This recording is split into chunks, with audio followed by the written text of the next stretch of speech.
पहला सैमुएल बाब 19। और साउल ने अपने बेटे योनतन और अपने सब खादिमों से कहा कि दाऊद को मार डालो। लेकिन साउल का बेटा योनतन दाऊद से बहुत खुश था।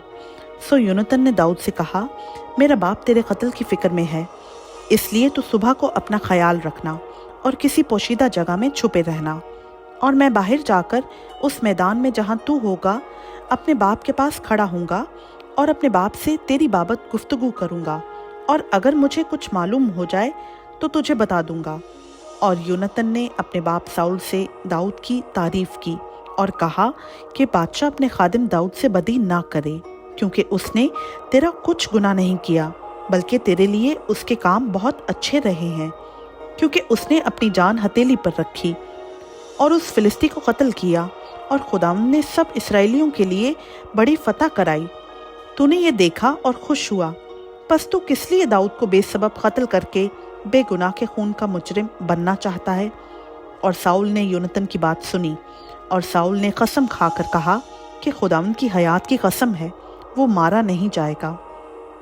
और योनतन ने दाऊद को बुलाया और उसने वो सब बातें उसको बताईं, और योनतन दाऊद को साउल के पास लाया, और वो पहले की तरह उसके पास रहने लगा।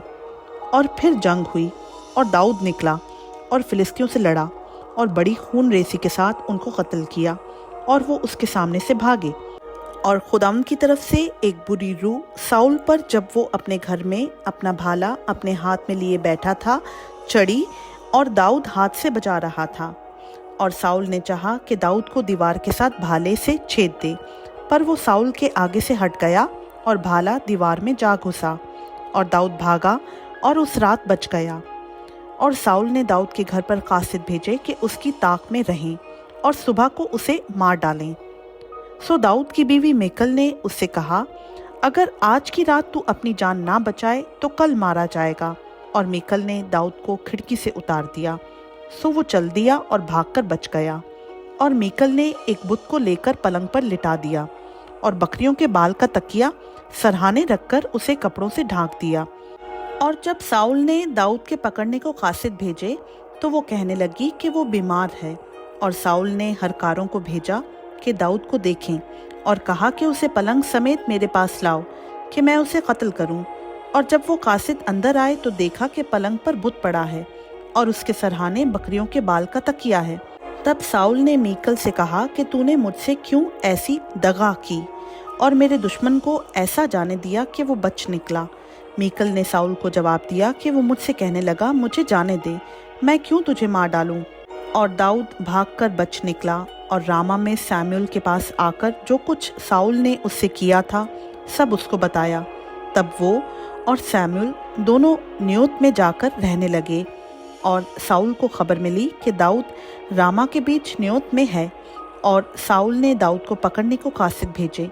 और उन्होंने जो देखा कि नबियों का मजमा नबूवत कर रहा है और सैमुएल उनका पेशवा बना खड़ा है, तो खुदा की रूह साउल के कासिदों पर नाजिल हुई, और वो भी नबूवत करने लगे। और जब साउल तक ये खबर पहुंची तो उसने और कासिद भेजे, और वो भी नबूवत करने लगे। और साउल ने फिर तीसरी बार और कासिद भेजे, और वो भी नबूवत करने लगे। तब वो आप रामा को चला, और उस बड़े कुएं पर जो सीकू में है पहुंचकर पूछने लगा कि सैमुएल और दाऊद कहाँ हैं। और किसी ने कहा कि देख वो रामा के बीच न्योत में हैं। तब वो उधर रामा की न्योत की तरफ चला, और खुदा की रूह उस पर भी नाजिल हुई, और वो चलते चलते नबूवत करता हुआ रामा की न्योत में पहुंचा।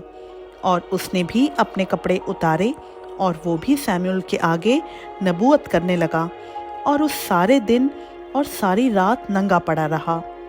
इसलिए ये कहावत चली, क्या साउल भी नबियों में है? खुदा उनका पाक कलाम का पढ़ा, सुना, समझा और कबूल किया जाना हम सबों के लिए बाइस बरकत हो। आमीन।